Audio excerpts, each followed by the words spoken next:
So welcome on study for goals. तो आज class में हम यहाँ पर सेट नंबर 2 करने वाले हैं कंप्यूटर की, जिसमें कि हम 20 क्वेश्चन देखने वाले हैं। आज क्लास में जो मैंने क्वेश्चन लिए हैं वो आपके सीजीएल के प्रीवियस ईयर क्वेश्चन हैं। इसमें हम देखेंगे कि किस तरह से सीजीएल में क्वेश्चन पूछे जाते हैं, तो उसी के अकॉर्डिंग यहाँ पे जैसे सीजीएल में भी पूछे ही जाएंगे। ठीक है। और ये जो शिफ्ट है जो मैंने मेंस दी थी उसमें शिफ्ट में आई हुई क्वेश्चन है ये। ठीक है, तो उसको हम देखते हैं। जैसे सबसे पहला आपका क्वेश्चन है, display a list of utility, configure the computer system and install software and hardware. तो इसमें आपसे बोल रहा है कि उपयोगिता की एक सूची प्रदर्शित करता है, कंप्यूटर सिस्टम कॉन्फ़िगर करता है और सॉफ्टवेयर और हार्डवेयर स्थापित करता है। आपके ऑप्शंस हैं A task bar, B help and support, third में है रन और फोर्थ में है कंट्रोल पैनल। जैसा कि मैंने बताया था कि टास्क बार क्या होता है। टास्क बार ये होता है कि जो आपका ये कंप्यूटर है, कंप्यूटर में जो नीचे होता है इसे हम क्या बोलते हैं, टास्क बार। मेरे बार बार लिखने का मतलब ये है कि मैं आपको याद दिलाना चाहता हूँ कि मैंने क्या चीज़ें बताई हैं, उससे आपको रिकॉल होते रहेगा। ऊपर में टाइटल बार, ठीक है, इसके नीचे मेनू बार, ठीक है। यहाँ पर रिबन खुल के आता है जब हम किसी चीज़ को क्लिक करते हैं। जैसे होम में आप जब क्लिक करोगे तो वहाँ पे सारी चीज़ें खुल कर आएंगी, जैसे कि टेक्स्ट के बारे में हो गया, फ़ॉन्ट साइज हो गया, ठीक है, वो सारी चीज़ें इस रिबन में खुल कर आती है। ठीक है, आगे हम बात करें, यहाँ पर आपका जूम इन और जूम आउट रहता है, zoom in and zoom out, ठीक है, जो कि आपका 10% टू 100% रहेगा। ठीक है, और बाकी एम एस एक्सेल में, एम एस पावर पॉइंट में और एम एस वर्ड में, तीनों में अलग अलग होते हैं इस तरह से। ठीक है, मैक्सिमम और मिनिमम में बात करूँ, यहाँ पर आपका स्क्रॉल बार रहता है। लेकिन आपसे पूछ रहा है, जैसे कि मैंने इसके बारे में बता दिया, ठीक है, लेकिन अगर आपसे पूछ रहा है कि यहाँ पे किस में शो करता है जब भी आप हार्डवेयर और सॉफ्टवेयर इंस्टॉल करते हो, तो आपका इन दोनों में जो शो करता है वो आपका कंट्रोल पैनल में शो करता है। अब यह कंट्रोल पैनल कहाँ होता है, तो यही सेम चीज़ में मैं बताना चाहूँगा। जैसे कि आप ये देख रहे होगे ना, तो यहाँ पे स्टार्ट मेनू रहता है। ठीक है, स्टार्ट मेनू में जब आप ओपन करते हो तो बहुत सारे आपके वहाँ ऑप्शन खुल के आते हैं, उसी में से एक रहता है आपका कंट्रोल पैनल। ठीक है, तो वहाँ पर आपको ये सारी चीज़ें दिख जाएंगी। नेक्स्ट है आपका, इसमें हम इसका शॉर्टकट के बारे में बात करें तो विंडो प्लस एक्स आपका इसका शॉर्टकट की हो जाता है। इसके जरिए आप इसका कंट्रोल पैनल आप ओपन कर सकते हो। साथ ही हम बात करें, इसमें जितने भी बटन रहते हैं जो भी हम क्लिक करते हैं विंडोज़ बटन में, वहाँ पे विंडोज़ में आपको दिख जाएंगे, जो कि आपके लेफ्ट साइड कॉर्नर में रहता है। ये कहाँ रहता है, लेफ्ट साइड कॉर्नर पे रहता है। चलिए नेक्स्ट क्वेश्चन पे आते हैं।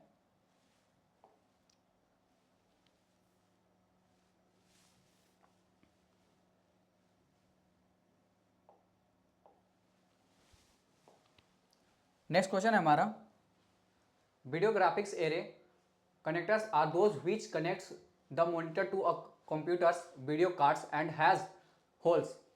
आपसे पूछ रहा है कि वीडियो ग्राफिक्स सारणी कनेक्टर में है जो कंप्यूटर को कंप्यूटर के वीडियो कार्ड से कनेक्ट करता है और उसमें कितने होल्स होते हैं। तो आपके यहाँ पर ऑप्शन हो जाएंगे ए 10, बी 15, सी 12 और डी 18। तो यहाँ पर जो आपका राइट ऑप्शन होगा, इनमें अगर मैं बात करूँ तो आपका यहाँ पर जो राइट ऑप्शन हो जाएगा वह बी हो जाएगा। कौन सा होगा, आपका बी ऑप्शन हो जाएगा, जिसमें कि 15 पोर्ट्स होते हैं। कुछ इस तरह से होते हैं, देखिए 1 2 3 4 5, 1 2 3 4 5, 1 2 3 4 5। इसे हम एक और नाम के नाम से जानते हैं, जैसे सीरियल पोर्ट। इसे हम सीरियल पोर्ट के नाम से भी जानते हैं। ठीक है, इसके जरिए हम वीडियो ग्राफिक्स एरे को कनेक्ट करते हैं। साथ ही हम बात करें PS2 के बारे में, PS2 पोर्ट के बारे में, तो इसके जरिए हम कीबोर्ड एंड माउस को कनेक्ट करते हैं। बात करें पैरेलल पोर्ट के बारे में, तो इसके जरिए हम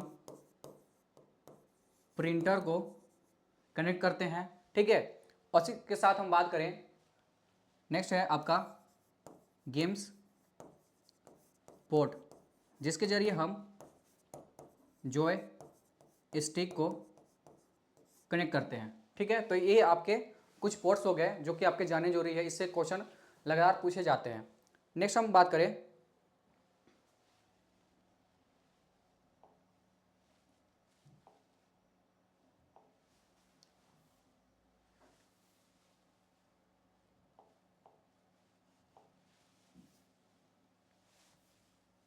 नेक्स्ट हमारा है while data transfer from the computers machine to the server, जब ग्राहक की मशीनों से सर्वर तक डाटा ट्रांसफर होता है उसे हम क्या कहते हैं। जैसे आपके ऑप्शंस है फॉरवर्डिंग, ठीक है, दूसरा ऑप्शन है डाउनलोडिंग, थर्ड ऑप्शन है अपलोडिंग और फोर्थ ऑप्शन है ब्राउजिंग। अब जैसा कि मैंने पिछली क्लास में बताया था कि आपको कि डाउनलोडिंग क्या होता है, अपलोडिंग क्या होता है, तो यहाँ पे वही चीज़ पूछ रहा है कि कंप्यूटर मशीन मतलब कि छोटे से एक जो कंप्यूटर है मतलब डिवाइस है उसे एक बड़े सर्वर पर हम चीज़ें अपलोड कर रहे हैं उसे क्या बोलते हैं, अपलोडिंग। मतलब डाटा को हम सेंड कर रहे हैं तो उसे क्या बोलेंगे, अपलोडिंग। तो यहाँ पे आपका जो ऑप्शन है थर्ड नंबर का वह सही हो जाएगा, जिसे हम अपलोडिंग के नाम से जानेंगे। नेक्स्ट इसमें बात करें फॉरवर्डिंग क्या होता है, तो सेम मैसेज होता है उसे हम किसी दूसरे डिवाइस में ट्रांसफ़र करते हैं या सेंड करते हैं, उसे हम फॉरवर्डिंग कहते हैं, ठीक है। साथ ही हम यहाँ पे डाउनलोडिंग की बात करें, डाउनलोडिंग क्या हो गया, यही जो सबसे बड़ा सर्वर है उस सर्वर से हम अपने कंप्यूटर में जब चीज़ें डाउनलोड करते हैं या रिसीव करते हैं उसे हम क्या कहते हैं, डाउनलोडिंग कहते हैं। ब्राउजिंग क्या हो गया, ब्राउजिंग वो हो गया इट्स अ, अगर इसके बारे में बात करें, it's a act of looking through a set of information quickly without a specific sense of purpose. मतलब बिना किसी पर्पस के हम जब ब्राउजिंग करते हैं मतलब चीज़ों को सर्च करते रहते हैं उसे हम ब्राउजिंग कहते हैं, ठीक है। साथ ही साथ हम बात करें ब्राउजिंग क्या क्या हो जाएंगे, ब्राउजिंग के मतलब ब्राउजर्स कौन कौन से हो जाएंगे।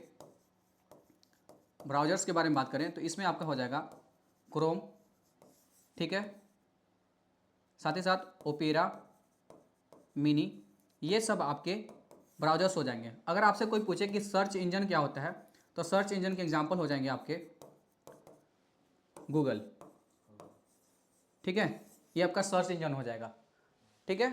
साथ ही साथ इसमें एक और हो जाएगा ब्राउजर में इंटरनेट एक्सप्लोरर, ठीक है। ये सारे आपके ब्राउजर्स के एग्जांपल हो जाएंगे। चलिए नेक्स्ट क्वेश्चन पे आते हैं।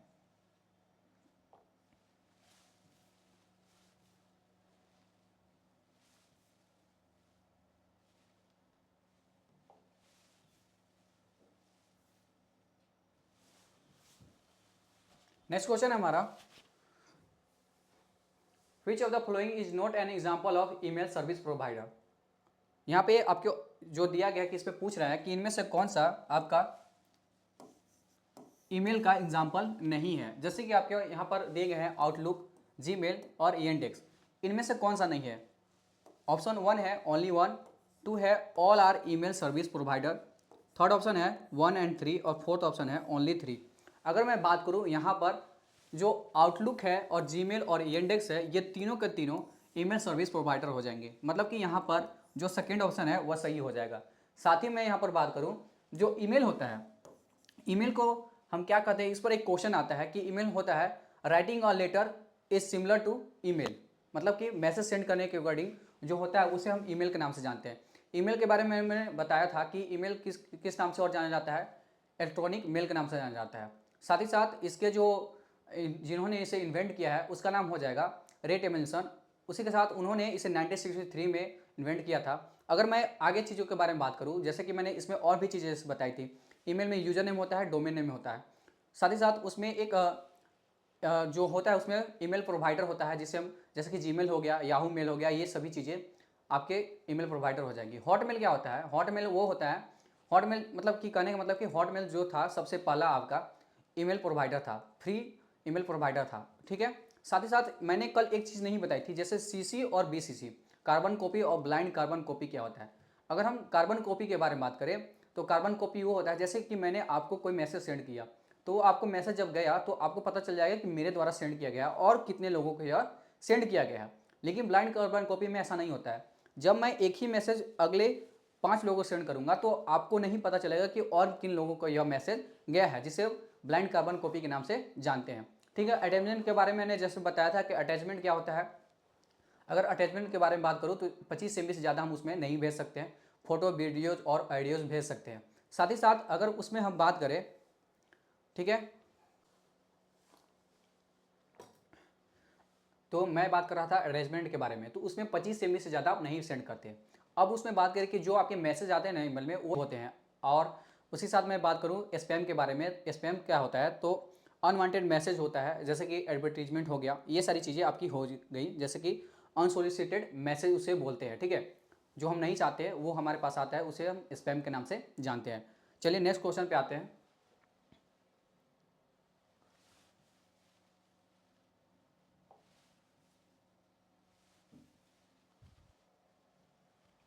नेक्स्ट क्वेश्चन है हमारा, विच among the following keyboard shortcut is used to insert a hyperlink for the selected for the text in MS Word। तो MS Word में आपको हाइपरलिंक करने के लिए कौन सा शॉर्टकट की का यूज किया जाता है? तो आपके यहाँ पे ऑप्शन है कंट्रोल एम, दूसरा आपका ऑप्शन है कंट्रोल जेड, थर्ड ऑप्शन है कंट्रोल प्लस के, कंट्रोल प्लस एच। अगर मैं यहाँ पर बात करूँ, इसमें जो आपका ऑप्शन है वो आपका यहाँ पर कंट्रोल प्लस के का आपका यहाँ पर ऑप्शन सही हो जाएगा। इसके जरिए हम हाइपरलिंक करते हैं किसी भी लिंक को। जैसे कि आपका कोई URL है, ठीक है, आप चाहते हो कि आप उसे MS वर्ड में लिंक करना चाहते हो, तो आप उसे सिलेक्ट कर लोगे पहले। उसके बाद यहाँ लाकर उस सिलेक्टेड टेक्स्ट के जरिए, कोई टेक्स्ट है, ठीक है, उस टेक्स्ट पर क्लिक करके उसमें आप लिंक कर सकते हो। जब आप उस पर, वो ब्लू कलर का हो जाता है, ठीक है, चेंज होता है ब्लू कलर में। जब आप उस पर क्लिक करोगे ना तो डायरेक्ट वहाँ पर वह लिंक खुल जाएगा, और जिस पेज से, मतलब जिससे आपने लिंक किया है URL से, वहाँ पर वह चला जाता है, ठीक है। इसमें हम बात करें कंट्रोल एम के बारे में, तो यह जो है न्यू ओपन करने के लिए किस में, MS पावर पॉइंट में यूज किया जाता है, न्यू फाइल ओपन करने के लिए, ठीक है। साथ ही साथ अगर हम बात करें कंट्रोल प्लस जेड के बारे में, तो रीडू करने के लिए, और कंट्रोल प्लस एच आपका रिप्लेस करने के लिए, फाइंड एंड रिप्लेस करने के लिए। बाकी मैंने कल बताया था कि कंट्रोल प्लस ए से क्या होता है, select all, control plus B से बोल्ड, कंट्रोल प्लस सी से आपका क्या होता है, कंट्रोल प्लस सी से आपका हो जाएगा कॉपी हो जाता है। कंट्रोल प्लस बी से अगर बात करें, बी से मैंने बता दिया बोल्ड, डी से बात करें तो डायलॉग्स बॉक्स, और डी के बाद ई आता है तो सेंटर अलाइनमेंट, ई के बाद एफ आता है फाइंड करने के लिए, और इसी तरह से चलते चला जाएगा। बाकी मैं बता देता हूँ, लिख ही देता हूँ, एफ, उसके बाद आता है एच, रिप्लेस करने के लिए एच के बाद आई, इटालिक, जे से जस्टिफाई, के से हाइपरलिंक, और एन से न्यू, ओ से ओपन फाइल, उसके बाद पी से प्रिंट, उसके बाद एस से सेव करने के लिए, कंट्रोल प्लस एस से, ठीक है। एस के बाद आता है आपका यू जैसे कि मैंने बताया अंडरलाइन करने के लिए, वी आपका पेस्ट करने के लिए, एक्स आपका कट करने के लिए, डब्ल्यू आपका क्लोज करने के लिए ओपन फाइल को, उसके बाद वाई आपका यूज किया जाता है अंडू करने के लिए, और जेड आपका यूज किया जाता है रीडू करने के लिए। मेरा बार बार लिखवाने का यही मतलब है कि आपको रिकॉल होते रहे, ठीक है, ठीक है। इसके जरिए आप रिकॉल कर सकते हैं, बार बार मैं इस चीज़ को इसीलिए बताता हूँ। नेक्स्ट क्वेश्चन पे आते हैं। नेक्स्ट क्वेश्चन है हमारा, which among the flowing is incorrect about laser printer. Laser printer के बारे में यहाँ पे कौन सा एक गलत है, ठीक है। आपके ऑप्शंस हैं, फर्स्ट कैन प्रिंट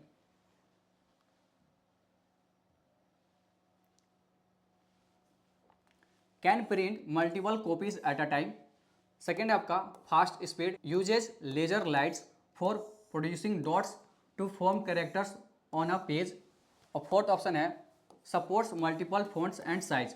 तो यहाँ पर अगर मैं बात करूँ, यहाँ पर आपका जो फर्स्ट ऑप्शन है वो आपका यहाँ पर गलत हो जाएगा, क्योंकि यह मल्टीपल कॉपीज नहीं करता है, ठीक है। यह फास्ट स्पीड तो करता है, ठीक है, लेकिन एक टाइम में यह एक ही कॉपी प्रिंट करता है, ठीक है। साथ ही साथ अगर मैं बात करूँ इसमें या इसके बारे में, तो 3 वर्जन ऑफ प्रिंटर हो जाएंगे, जिसमें कि आपका पहला हो जाएगा डॉट मैट्रिक्स प्रिंटर, दूसरा हो जाएगा आपका इंकजेट प्रिंटर, और तीसरा हो जाएगा आपका लेजर प्रिंटर। ये 3 तरह के आपके वर्जन हो जाएंगे।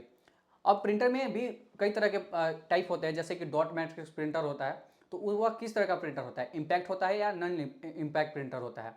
तो वह आपका इम्पैक्ट प्रिंटर होता है, जो कि डॉट डॉट करके एक एक उसमें लेटर प्रिंट करता है, ठीक है। तो ये सारी चीज़ें यहाँ से हो जाएंगी। नेक्स्ट क्वेश्चन पे आते हैं।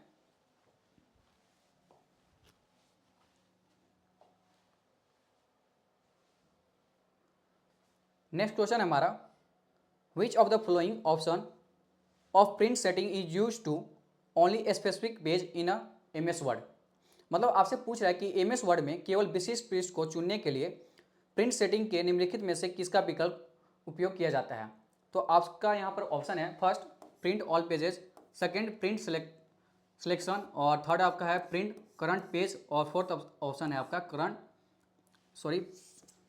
फोर्थ ऑप्शन है आपका कस्टम प्रिंट।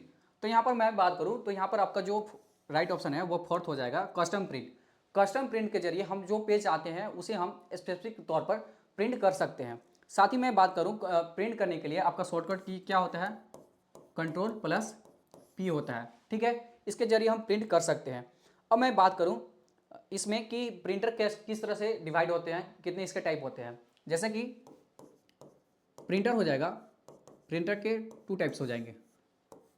अच्छा, इसमें आपको याद होगा ना कि मैंने क्या बताया था, प्रिंटर को कनेक्ट करने के लिए पैरेलल पोर्ट यूज किया जाता है, ठीक है। इसमें मैं बता रहा था कि इसके 2 पार्ट हो जाएंगे, एक इम्पैक्ट प्रिंटर और दूसरा हो जाएगा नॉन इम्पैक्ट प्रिंटर, ठीक है। इम्पैक्ट प्रिंटर में क्या होता है कि इसमें जो है ना सो डायरेक्टली इस पर हैमर यूज होता है और इस पर ribbon on the page directly, मतलब इस पर हैमर डायरेक्टली यूज होता है। और इसमें नॉन इम्पैक्ट प्रिंटर में क्या होता है कि इस पर हैमर डायरेक्टली यूज नहीं होता है, मतलब डायरेक्टली स्ट्राइक नहीं करता है। साथ ही साथ इम्पैक्ट प्रिंटर के भी यहाँ पर 2 पार्ट हो जाएंगे, एक तो आपका कैरेक्टर प्रिंटर हो जाएगा और दूसरा आपका लाइन प्रिंटर हो जाएगा, ठीक है। ये दोनों हो जाएंगे। अब करेक्टर प्रिंटर के एग्जाम्पल क्या हो जाएंगे, तो डॉट मैट्रिक्स प्रिंटर हो जाएगा। और नॉन इम्पैक्ट प्रिंटर के एग्जाम्पल क्या हो जाएंगे, तो लेजर प्रिंटर हो जाएगा, इंकजेट प्रिंटर हो जाएगा, साथ ही साथ थर्मल प्रिंटर भी हो जाएगा इसका एग्जाम्पल। तो ये सारे क्वेश्चन यहाँ से थे जो कि मैंने बताया आपको। चलिए नेक्स्ट क्वेश्चन पे आते हैं।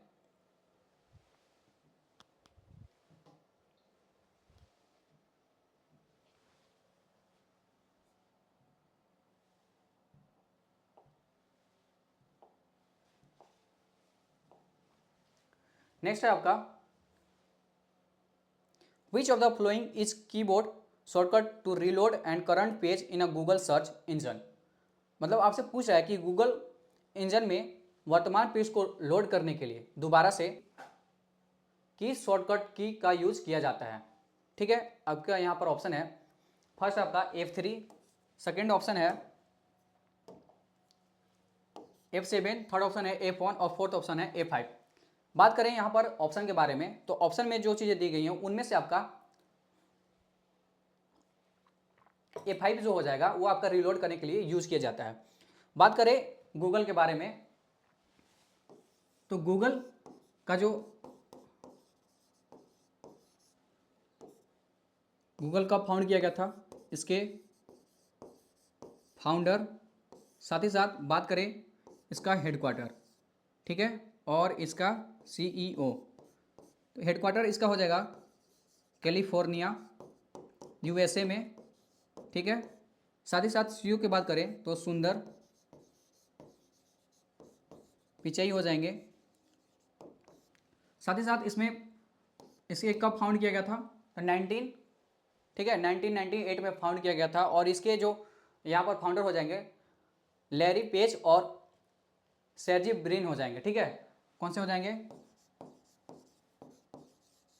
Larry page and Sergey Brin, ठीक है। ये आपके इसके फाउंडर हो जाएंगे। बात करें फंक्शन कीज के बारे में, तो F1 से आपका यूज किया जाता है हेल्प के लिए, F2 आपका रीनेम करने के लिए, F3 फाइंड करने के लिए। साथ ही साथ अगर हम उसके आगे बात करें F4 आपका बात किया जाता है Alt+F4 क्लोज करने के लिए, F5 रिलोड करने के लिए, F7 स्पेलिंग चेक करने के लिए। साथ ही साथ अगर हम F8 के बारे में बात करें तो start Windows in a safe mode, और F11 के बारे में बात करें तो फुल स्क्रीन के लिए, और F2 के बारे में बात करें तो सेव एज करने के लिए इसका यूज किया जाता है, ठीक है। आते हैं नेक्स्ट क्वेश्चन पे।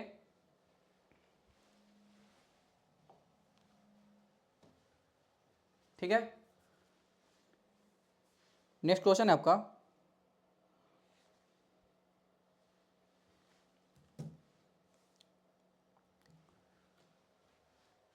Is a type of malware that is often disguised a legitimate software. मतलब कि आपसे पूछ रहा है कि जो लीगल टाइप से जो सॉफ्टवेयर होते हैं, लेजिटिमेट जो सॉफ्टवेयर होते हैं, इसका सिनोनिम्स हो जाएगा लीगल या एथिकल, ठीक है। मतलब इसमें आपसे पूछ रहा है कि एक प्रकार का मालवेयर है जिसे अक्सर वैध सॉफ्टवेयर के रूप में छिपाया जाता है। मतलब आपको लगेगा कि यह एक अच्छा चीज़ है, लेकिन एक्चुअली क्या रहता है कि यह एक वायरस रहता है। इस पर एक कहानी है, जैसे कि मैं बताऊं, एक घोड़ा था, ठीक है। इस घोड़े की कहानी है, देखिए किस तरह से कहानी है कि ट्रोजन वॉर हो रहा था। ट्रोजन वॉर के बारे में आपने सुना होगा। तो उसमें क्या होता है ना कि किला के अंदर लोग नहीं जा पाते हैं और ना ही किला से लोग बाहर आ पाते हैं। और जब लड़ाई हो रहा होता है तो बाहर के जितने भी मतलब जो ओपोनेंट होते हैं वो बाहर ही खड़े रहते हैं। कब तक खड़े रहेंगे, कब तक मतलब इंतजार करते रहेंगे। तो वो क्या करते हैं कि दोस्ती का हाथ पहले बढ़ाते हैं, और दोस्ती का हाथ बढ़ाते हैं और साथ में अपने साथ जो लकड़ी का बना घोड़ा रहता है उसे लेकर जाते हैं, और उसके अंदर सिपाही छिपकर बैठ जाते हैं, ठीक है। मतलब ऊपर से तो दिख रहा है कि एक लकड़ी का घोड़ा लाया गया है उनको उपहार के तौर पर, लेकिन उसके अंदर क्या रहते हैं, सिपाही छिपकर बैठे रहते हैं। तो इस तरह से इसका मतलब निकल कर आता है कि ट्रोजन ट्रोजन जो होता है वह इस तरह से यूज होता है। मतलब लगेगा कि यह एक अच्छा है, लेकिन अंदर से क्या रहता है, एक इलीगली तरीका से काम करने के लिए इसका यूज किया जाता है। तो अगर इसके बारे में बात करें तो यहाँ पर बोल रहा है कि डिस्गाइज मतलब क्या होता है, लेटेंट। लेटेंट मतलब क्या होता है, हाइड, मतलब छिपा हुआ। तो छिपा हुआ के बारे में क्या बोल रहे हैं, तो ट्रोजन यहाँ पर जो थर्ड ऑप्शन है वो आपका सही हो जाएगा, ठीक है। साथ ही साथ हम वायरस के बारे में बात करें तो वायरस का यहाँ पर फुल फॉर्म होता है vital information resource under seize, ठीक है।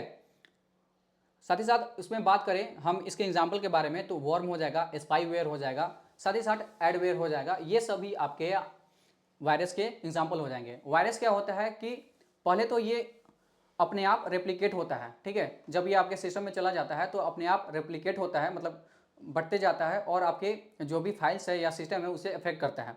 साथ ही साथ हम बात करें रूल किट के बारे में, रूल किट जो आपका फर्स्ट ऑप्शन है उसमें बात करें तो it is an application that's hide its own presence to hide malware. मतलब कि अपना जो परजेंस है यह भी छुपाता है, लेकिन इसका काम उस तरह से नहीं होता है जिस तरह से इसका काम होता है। यह वैध होता है, यह पता चल जाता है, ठीक है। नेक्स्ट क्वेश्चन पे आते हैं।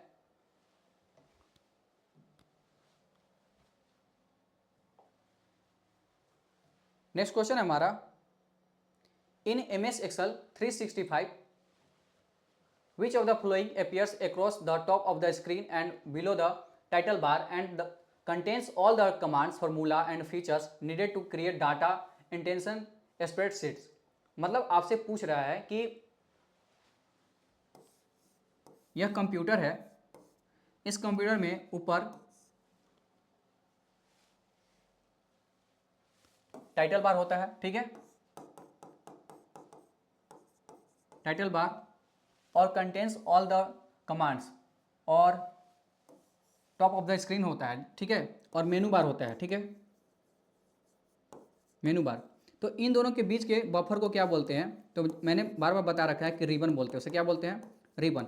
उसमें सारे कमांड्स होते हैं। जब भी आप मेनू बार से कोई ऑप्शन ओपन करते हो ना तो उसके नीचे खुल कर आता है, तो उसे हम क्या बोलेंगे, यहाँ पर रिबन बोलेंगे। थर्ड ऑप्शन आपका जो कि बिल्कुल सही हो जाएगा, ठीक है। नेक्स्ट क्वेश्चन पे आते हैं।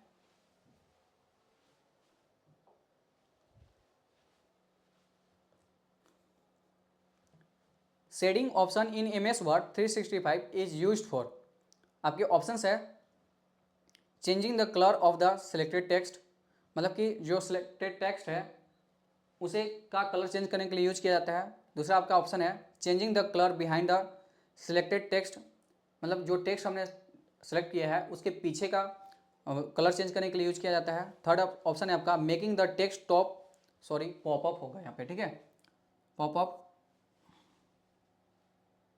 ठीक है, इसे आप पॉपअप हो जाएगा, पॉपअप और हाईलाइट इट। और फोर्थ आपका हो जाएगा changing the colour around the selected text, मतलब इसके मतलब कोई टेक्स्ट है उसके चारों तरफ कलर चेंज करने के लिए यूज किया जाता है। नहीं, शेडिंग का मतलब हो जाता है changing the colour behind the selected text. आपका बी ऑप्शन जो है वो आपका बिल्कुल सही हो जाएगा, ठीक है। नेक्स्ट क्वेश्चन पे आते हैं।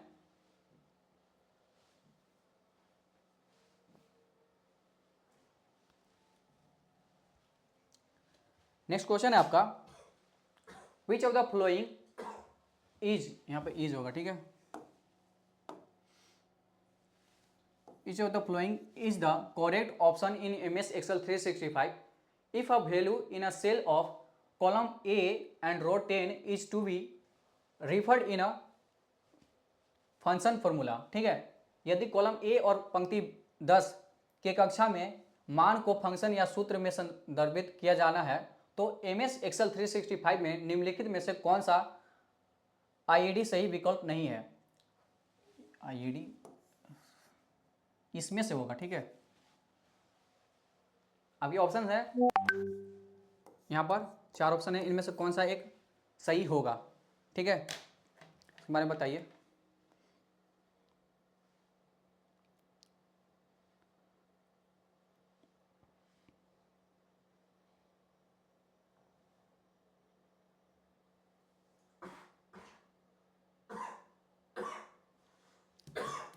तो यहाँ पर आपका जो ऑप्शन है वो फर्स्ट सही हो जाएगा, ठीक है।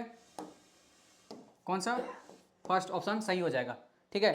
बात करें, कुछ इस तरह से रहता है, A1, ए आपका कॉलम दिखाता है, 1 आपका रो दिखाता है। कॉलम इस तरह से होते हैं, रो आपका इस तरह से होता है, ठीक है। इस तरह से आपका एक्सेल में दिखाया जाता है। बात करें, अगर मुझे फिक्स करना है इस चीज़ को, तो मैं इस साइन को लगाकर A1 मतलब को कॉलम को मैं फिक्स कर दिया, इसे एब्सोल्यूट बोलते हैं, एब्सोल्यूट। मैंने इसे फिक्स कर दिया। अगर मैं चाहता हूँ कि कॉलम और रो दोनों फिक्स हो जाए तो A और 1 ये दोनों लगाकर मैं इसे फिक्स कर दूंगा, ठीक है। नेक्स्ट मैं बात करूँ Ctrl+0, Ctrl+0 आपका कॉलम को हाइड करने के लिए यूज किया जाता है। साथ ही साथ Ctrl+9 आपका रो को हाइड करने के लिए यूज किया जाता है, ठीक है। आपको ये चीज़ें पता होनी चाहिए। साथ ही साथ मैक्सिमम रो के बारे में बात करें तो आपका हो जाएगा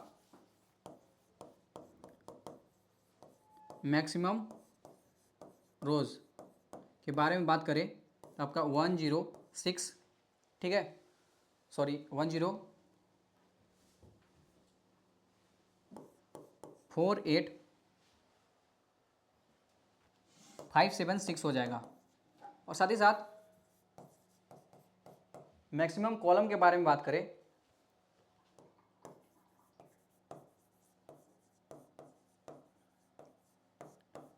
16384 हो जाएगा, ठीक है।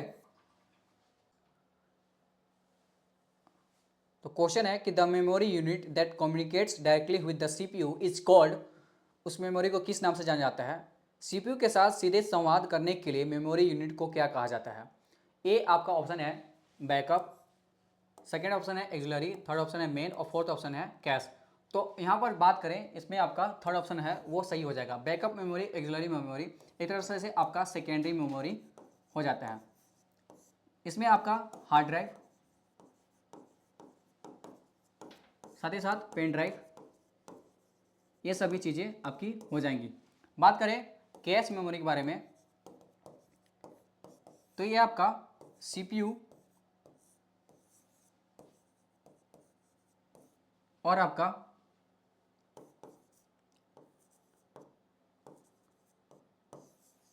रैम मेमोरी के बीच में बफर के काम करता है, ठीक है। और यह फास्टेस्ट मेमोरी होता है, ठीक है। इस तरह से यह काम करता है, मतलब कि सीपीयू में जब भी कोई काम फ्रिक्वेंटली होते रहता है तो उस चीज़ को यह यूज करता है। और यह फास्टेस्ट मेमोरी होता है और इसके साथ साथ यह कॉस्टली भी होता है, ठीक है।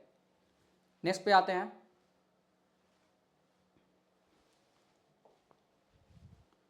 नेक्स्ट हमारा क्वेश्चन है विच among the following statement is incorrect.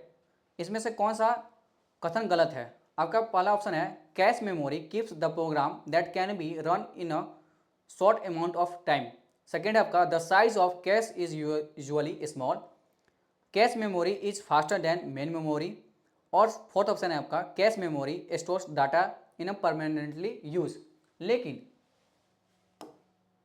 मैंने अभी क्या बताया था कि कैश मेमोरी जो होता है वो फ्रिक्वेंटली यूज करता है और लेकिन यह शॉर्ट टाइम के लिए डाटा को रखता है। तो यहाँ पर क्या हो जाएगा, टेम्पररी यूज, कितने कब के लिए, टेम्पररी यूज के लिए यह रखता है, ठीक है, बहुत ही शॉर्ट टाइम के लिए यह यूज करता है। कैश मेमोरी क्या होता है, तो very high speed semiconductor memory होता है। साथ ही साथ यह डाटा को मैंने क्या बताया था कि मोस्ट फ्रिक्वेंटली जो डाटा यूज होते रहता है सीपीयू में, उसे यह होल्ड कर रखता है, ठीक है। नेक्स्ट क्वेश्चन पे आते हैं।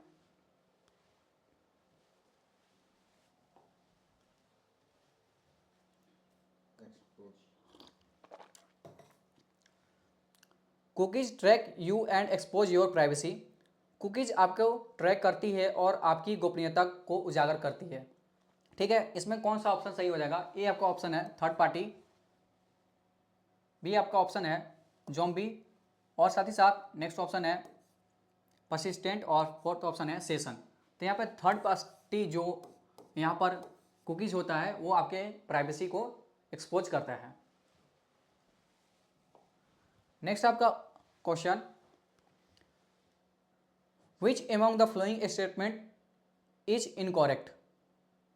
निम्नलिखित में से कौन सा कथन गलत है। ऑप्शन के बारे में बात करें, Trojan self replicate and infect other files. अब आपको पता चल जाना चाहिए, जैसा कि मैंने अभी ट्रोजन के बारे में बहुत सारी चीज़ें बताई थी, और मैंने एक चीज़ पर एम्फसाइज भी किया था कि वायरस जो होता है वो सेल्फ रेप्लिकेट होता है और इन्फेक्ट्स अदर फाइल्स करता है। तो यहाँ पर पता चल जा रहा है कि मुझे जो फर्स्ट ऑप्शन है वही गलत है, बाकी ऑप्शन भी है, उन्हें हम पढ़ लेते एक बार। Trojan spread through user interaction such as opening an email attachments, downloading and executing file from the internet, इसके जरिए भी फैलता है। Trojan looks like a legitimate software, मतलब कि लीगल सॉफ्टवेयर के तौर पर दिखता है। फोर्थ ऑप्शन है आपका some Trojan create backdoors to give malicious user access to the system, मतलब कि गलत कामों के लिए एक्सेस देता है, ठीक है। तो ये सारी चीज़ें यहाँ सही है, लेकिन यह आपका गलत हो जाएगा। यह वायरस का काम होता है। वायरस क्या करता है कि खुद से यह रेप्लिकेट होता है, ठीक है। नेक्स्ट क्वेश्चन पे आते हैं।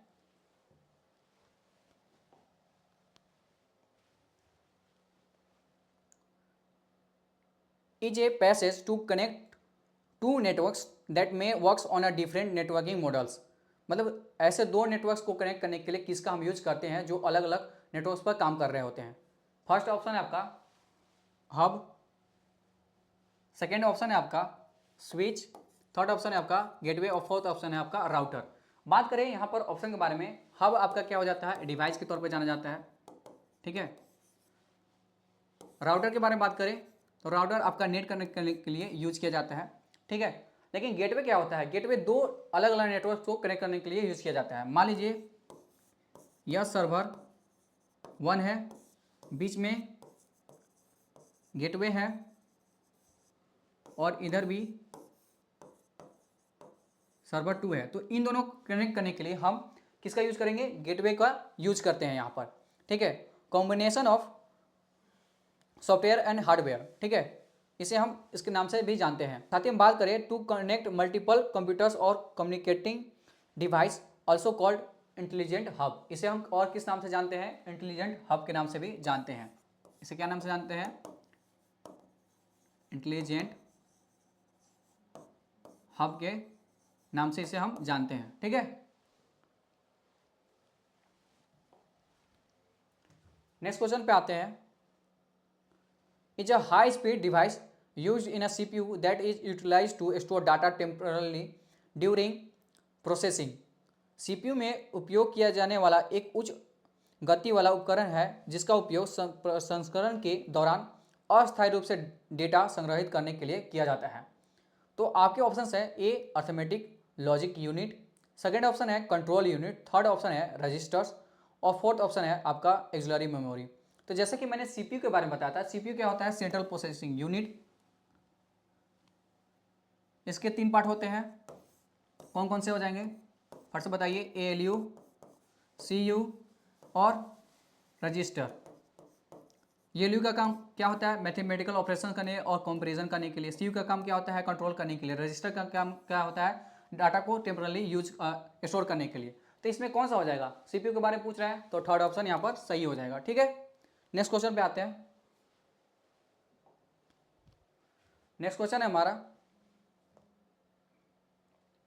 The instruction that is not to be executed immediately is placed in the, वह निर्देश जिसे तुरंत निष्पादित नहीं किया जाना है वह क्या कहलाता है। तो आपके ऑप्शंस है current instruction register, second option है आपका प्रोग्राम काउंटर, थर्ड ऑप्शन है आपका instruction buffer register, fourth option है आपका मेमोरी एड्रेस रजिस्टर। तो बात करें इसमें ऑप्शन के बारे में, तो इसमें जो आपका थर्ड ऑप्शन है वो आपका सही हो जाएगा, इंस्ट्रक्शन बफर रजिस्टर, IBR के नाम से इसे जाना जाता है। ठीक है, नेक्स्ट आपका is also known as electronic disk, इसे इलेक्ट्रॉनिक डिस्क के रूप में भी जाना जाता है। ऑप्शन है आपके USB स्टिक्स, सेकेंड ऑप्शन है USB hard drives, third option है आपका सॉलिड स्टेट ड्राइव और फोर्थ ऑप्शन है आपका नेटवर्क स्टोरेज सर्वर्स। तो आपके यहाँ पर बात करें USB का फुल फॉर्म क्या होता है, यूनिवर्सल सीरियल बस होता है। जो इलेक्ट्रॉनिक डिस्क होता है उसे हम एक और नाम से जानते हैं सॉलिड स्टेट ड्राइव के नाम से भी हम इसे जानते हैं। It's use for store data permanently, इसका यूज़ किसके लिए किया जाता है, डाटा को परमानेंटली यूज करने के लिए किया जाता है, जिसे हम नॉन वोलेटाइल मेमोरी के नाम से भी जानते हैं। ठीक है,